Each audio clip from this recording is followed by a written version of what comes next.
What is going on, ladies and gentlemen? Jose here at the First Round by Podcast, and welcome to episode 66 here. We got a new little setup here. It's still in the works. We're still going to decorate a little bit, but we decided to change it up a little and kind of just start recording here in the new room. It's definitely a different vibe, more chill, I would say. But excited to get back. It's been like over a month, probably like about a month and a half since we've been in the same room recording. We've been recording solo episodes and remotely, but super excited to have Mr. Sauce here. Absolutely. Sauce, what's going on? Man, not a whole lot. First off, I wanted to thank you guys because we have actually officially hit 100 subs. Wrong one. Wait. Oh, wait. Oh, you changed it? My fault, y'all. Wait, what the heck? we were supposed to hit the clapping noise, but I guess Ripperooskies to that. Ripperooskies indeed. Oh, my gosh. But yeah, no, thanks for 100 subs. Hopefully, within the next few episodes, we'll be able to throw out, because we are planning on doing a giveaway, right? Yes, sir. Yeah, so we're going to be doing a giveaway. We are not sure the complete deets on that, but be on the lookout. So thank you guys so much for all the love and support. Let us know how you guys have been enjoying the not only the remote episodes, but also the Ripperooskies, because we've been really enjoying pumping those out. I know it's a little bit of a different vibe because, you know, it's us solo, but at the same time, it's still a lot of fun. And that being said, in all honesty, I'm getting super pumped because the new season is coming up very quickly. We have just ended what is it? The voluntary OTAs. We got rookie minicamp out the way, OTAs out the way. I think we're at mandatory minicamp at this point. Yep. And man, there's been a lot of juicy info. So let's go ahead and dive right in. Yeah, so today's episode, I'm really excited about this one, and I'm sure Sauce will be too. I haven't told Would you say it's a monumental? Monumental. I haven't told Sauce what I had in mind for this episode, but I think he'll like this one. Ooh. So I got it here. So which quarterback will have a second-year breakout?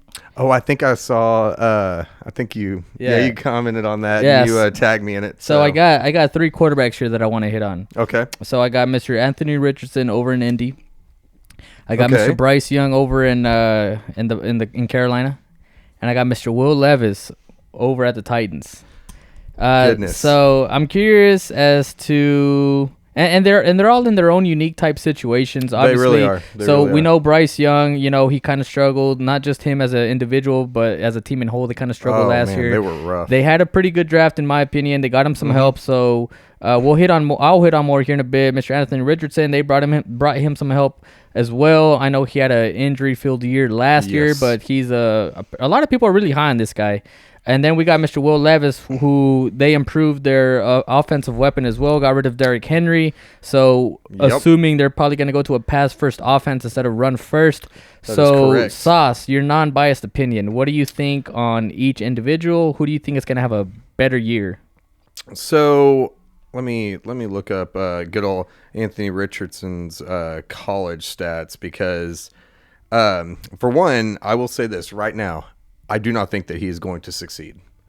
My biggest issue with him is that we already saw some reports that he actually was not even practicing yet because he's still nursing an injury. Mm-hmm. I can't remember who all the Colts still have. I think didn't they pick up Joe Flacco? I think I told you that the other day, right? I think so, yeah. Yeah, so right now he is having such a hard time like staying healthy. When he was on the field, he was doing a pretty good job. But that's the thing, when he was on the field. Exactly. So his availability is just terrible right now. So, but I do like the weapons that they have over there in Indy. They who was the wide receiver they picked up? Was that AD? Yeah, Adam Mitchell.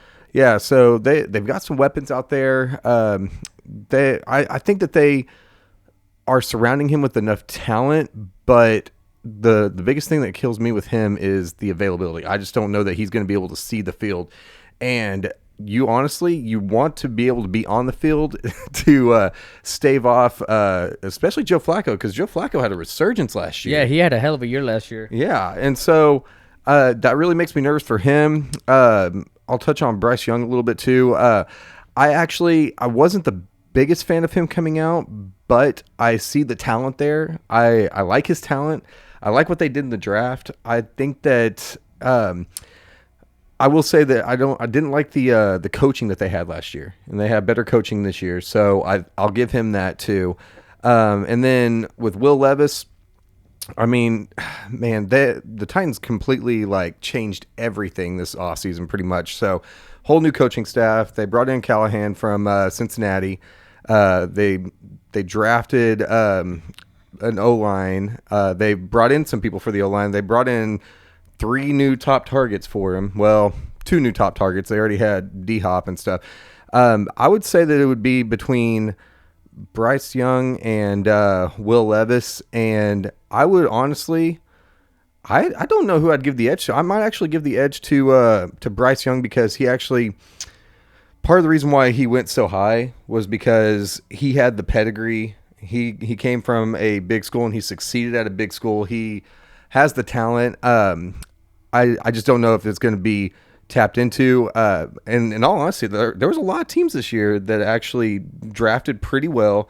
They are surrounding all these young quarterbacks with a lot of talent and stuff. So I guess I'll go ahead and just say Bryce Young for right now. Okay, I like that. For me, and I kind of spoke about this a little bit earlier, so I feel like Anthony Richardson does have a ton of potential, but those injuries, man, like, dude, you can have all the potential in the world, but if you're not on the field playing, then what's the potential for? I don't know. I feel like he's just like a hit or two away from, going out for another season. Hopefully not. Obviously, I don't wish anybody any injuries or anything like that, of course, but I just haven't seen too much out of him right now for me to say, yeah, he's going to be the guy. He's going to have that breakout year. Granted, he does have a hell of an offense to work with. They still have Jonathan Taylor. Obviously, he had a down year last year, but nonetheless, Jonathan Taylor, he's still, I would say he's still a spring chicken. But he is, actually. Going back to Bryce Young, so like I said, they did have an awesome draft in my opinion. Oh yeah, they brought in Jonathan Brooks, who I read it's been a while actually, a couple of weeks. I read on Reddit that apparently they're going to be like a run-first type team. I don't know how true that is, but if they are, Jonathan Brooks is going to see a ton of looks. Oh, yeah. Little spin-off. Keep him in your radar in fantasy. If he's available like in the later rounds, don't be afraid to draft Jonathan Brooks, because I know I am. Don't beat me to it. But if he's available later in the rounds, I'm definitely going to draft him. You can't forget about Jatavian Sanders. He's believe it or not, he kind of reminds me of Gronk a little bit. He can catch, really? He can block. He has a lot of speed. He's tough. Yeah. He's tough to bring down. Watch some highlights if you haven't seen him play. Reminds me a lot of Gronk. Nice. I feel like Bryce Young is definitely going to have a big leap this year. So between the three, I do believe Bryce Young will have the better year this year. As far as Will Levis goes, I haven't really watched him play a whole lot, to be honest with you. Yeah. So I don't feel really all that comfortable giving my 2 cents about Mr. Levis. They do have some pretty good pieces on the offense. They do. So it'll be interesting as to how it plays out. Like you said, they brought in a new coaching staff. So I'm excited. And they are going to be passing it a lot more. And I think that, in all honesty, I think that Will Levis is set up better for success. But I don't know, because there's a reason why he dropped in the draft. A lot of people thought that he was going to be a much higher draft pick, but he dropped in the draft because of a lot of his flaws and everything. So it's going to be up to him to really showcase his talent and everything. And I don't know, dude, I'm actually still 50-50 on him. I don't know what to expect from him. I really, obviously, as a Titans fan, I really hope that he does really well. You're a Titans fan? Yeah, breaking news. I'm just kidding. So I looked up because I saw a crazy stat the other day about Anthony Richardson. So in 2020, he played 4 games. He was 1 for 2. College? Yeah. With 27 passing yards and a pass touchdown and an interception. Was that from Florida? Yes, I believe so. 2021, he played in 8 games. And then in 2022, he played in 12 games. 53% completion percentage, which is not good at all. Only 2,500 pass yards, 17 pass touchdowns, 9 interceptions. And correct me if I'm wrong, but I think that the Colts took him 4th overall? Man, I don't remember, to be honest with you. I know that they took him in the top 10. Mm-hmm. That is a huge gamble. I feel like they're kind of Yeah, to your credit, it's a gamble. So they're kind huge of gamble. They're going off of his his combine stats. I feel like I actually just saw a stat the other day too. I don't remember to a T, but I know it was like he weighs like 255 pounds and runs like a 4.43. 4.43. Is that what it Yeah, was? I saw that. So I mean, yeah, that's impressive. But at the end of the day, like we're not like I don't care how big you are, how fast you are, like. And he's not even seeing the field right now. That's what I mean. Like fuck the stats. Like what can you do on the damn field, and can you stay healthy? Can you stay healthy? I'm just saying right now, if my job was on the line, Andrew Luck 2.0, I would not have taken that risk. And I'm kind of surprised that probably no one's gotten fired yet because he hasn't gotten a chance to get on the field long enough. but to his credit though, like he did play decently well. He played well enough that if you are in a deeper league in fantasy, then you could have picked him up. Like that's what I did last year. The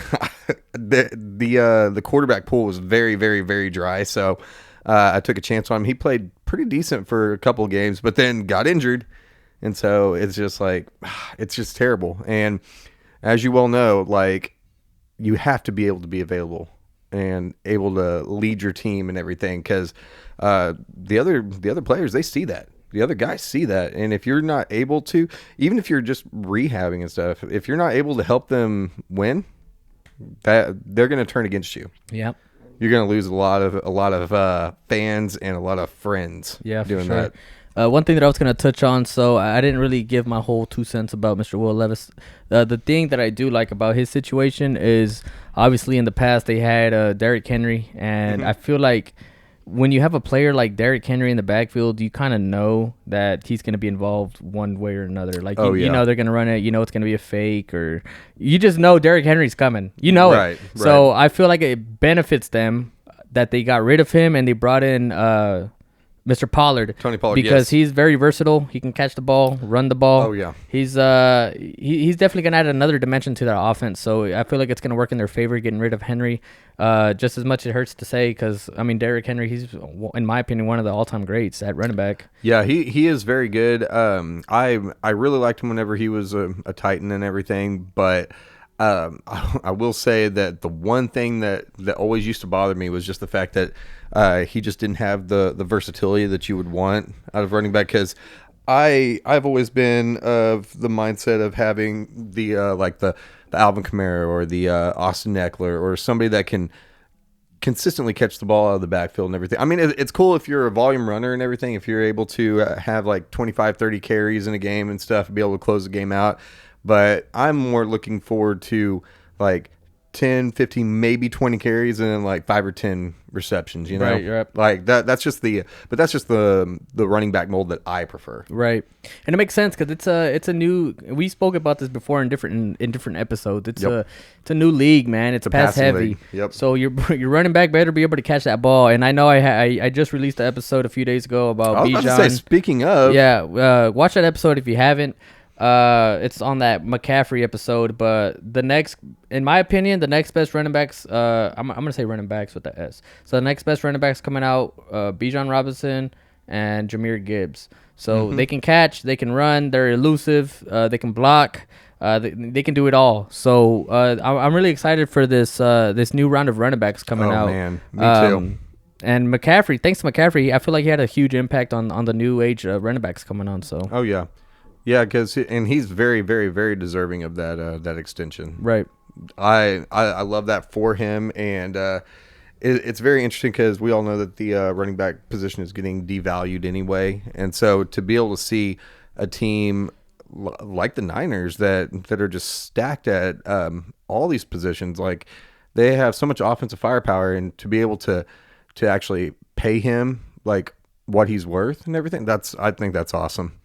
Now, I mean, Ripperooskies to Ayuk. Ripperooskies, indeed. They're like, I feel like the 49ers are like the new age Rams. Like a few years ago, whenever they're like that, around that time, the Rams won the Super Bowl. They were like paying everybody. Aaron Donald got a fat contract. Cooper Kupp got a fat contract. They played some other cats. I forgot who the hell, but it's like now the 49ers are paying everybody. I'm like, where the hell are they getting this money from? Shoot, like, who are you talking about? I mean, the Eagles. The Eagles, too. Goodness. Jeez. Yeah, I mean, And they haven't even won a Super Bowl within the past 5 years. I mean, I know they won it in 2017, but yeah, the Eagles have had a nasty offense, a nasty defense, and I mean, Yeah, I know, man. They just paid AJ Brown. The very first wide receiver to get paid was Devontae Smith. Did you see what he said about? I think I read it, but I forgot what it was. Yeah. Something about he wants his teammates to. So he was basically saying, because I guess somebody had asked him how he felt about being the first one, because in this day and age, you don't necessarily want to be the very first one to sign a contract, because then that you don't have as much leverage and everything. And he said probably some of the most humble shit that I've ever like gotten to read. Mm-hmm. And he's basically just saying, he was like, well, I got my bag. He was like, it's still life-changing money for me and stuff. He was like, now if everybody else is getting paid too, that's awesome. That's great for them. I'm happy for them and everything. He was like, but I didn't need something record breaking. This is still life-changing money for me. Yeah. And so I was like, oh dude, that's awesome to see. Now if only CeeDee Lamb could, follow suit. I'm surprised he hasn't signed an extension. Man, did you see the fine percentages that they're getting right now? I did, but I forgot. I want to say for not attending the mini camps. Yeah, him and Brandon Ayuk are both racking up some fines right now. It's like over 100,000. Rip. Which, I mean, by the time they sign those contracts, it's like they might as well have just signed something smaller. Exactly. You know what I mean? Exactly. And I've talked about it before. Obviously, we keep doing callbacks to other videos, which I don't mind that. But in one of our previous Rip Ruski's videos, I talked about Brandon Ayuk and about how I didn't think that he was going to be worth like wide receiver one money and everything. I still don't think so. And so that's why I'm like, bro, you better sign a contract soon, because I don't know if you're going to get as much of a bag as everybody else, especially since the Niners just signed C-Mac. And who else did they sign? The 49ers? Yeah. Juwan Jennings, the receiver. Yep. So I guess we'll see. We'll see what happens in the coming days. Right. And everything. Good thing we got our phones on us, because then we can see breaking news. And all right. So what else you got there? I think that's gonna be it for today's episode. Yeah. Okay. Cool. Easy money. We'll keep it shorter for you guys. We'll have some more episodes here coming out. We're actually about to record another one, so stay tuned for that one. We'll release it. This next shortly. one will be shirtless. Ooh. Not really. I'll break the internet in a bad way. But that'll be it for today's episode. Again, thank you guys for the 100 subs. Super appreciative of that. Like I said, tune in. The closer we get to football, the more content got going out. Exactly. Coming out. And the closer we get, we'll do some fantasy football episodes. Super excited about that. We're right around the corner. And NCAA is going to be coming out here soon. Next month. I actually just got Madden on discount the other day. I've been playing the shit out of that, and so hopefully here pretty soon I might throw up some gameplay videos if you guys want to see them. Me suck at Madden. But with that being said, please check out firstroundbuy.com. Grab you some merch. With that being said, we'll catch you guys in the next one. Peace.